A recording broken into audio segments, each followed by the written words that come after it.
स्त्रीचं खरं सौंदर्य म्हणजे काय असतं?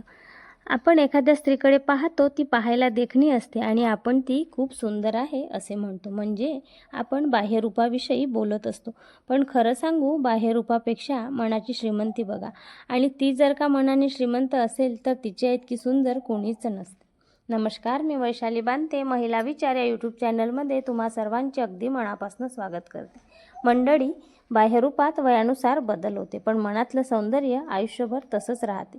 बऱ्याचशा मुलांना लग्न करताना देखणी गोरी मुलगी हवी असते, यात काही वाईटही नाही.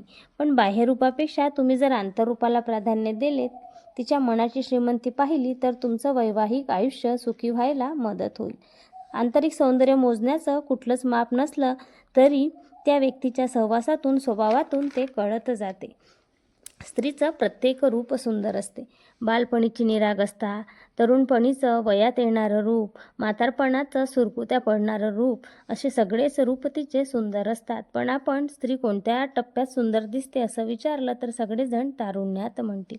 बाह्यरूपाने तारुण्यामध्येच ती सुंदर दिसते.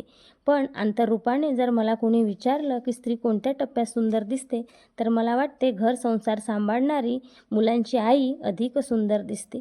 कारण ती सगळ्या अनुभवांनी परिपक्व झालेली असते. तिच्या राहण्यात पूर्वीसारखा टॉपटिपपणा जरी नसला तरी तिच्या त्या आईचं त्या नैसर्गिक रूपात ती अधिक देखणी दिसत असते. सौंदर्य फक्त चेहरा, कपडे किंवा वयावरून ठरत नसते, तर स्वभाव, विचार, संकटात धीर ठेवणं, दुसऱ्यांना मदत करणं, प्रेम देणं हे स्त्रीचं खरं सौंदर्य असते.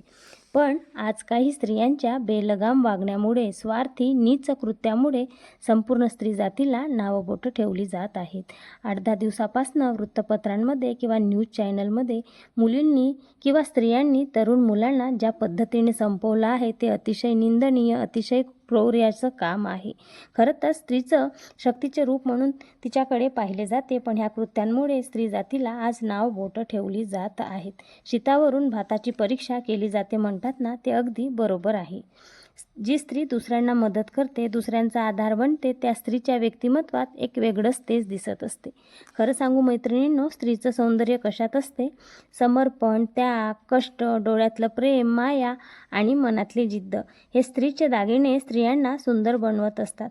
आजही स्त्रियांना शक्तीचे, देवीचे रूप मानले जाते, कारण ती सुंदर दिसते म्हणून नाही, तर ती कुटुंबासाठी निस्वार्थपणे, प्रेमाने आणि जिद्दीने उठून उभी राहते, म्हणून ती खूप सुंदर दिसते. स्त्रीला वयाने किंवा रूपाने मोजण्याची गरज नाही, तर तिच्या प्रवासाने, तिच्या अनुभवाने तिला ओळखलं पाहिजे. हो ना मैत्रिणींनो, तुम्हाला काय वाटते ते कमेंट्स करून नक्की सांगा. व्हिडिओ आवडत असल्यास एक लाईक अवश्य करा, चॅनलला सबस्क्राईब करा. तोपर्यंत बोलूया असं काही की तुम्हाला वाटेल माझ्याच मनातलं सारं काही. धन्यवाद.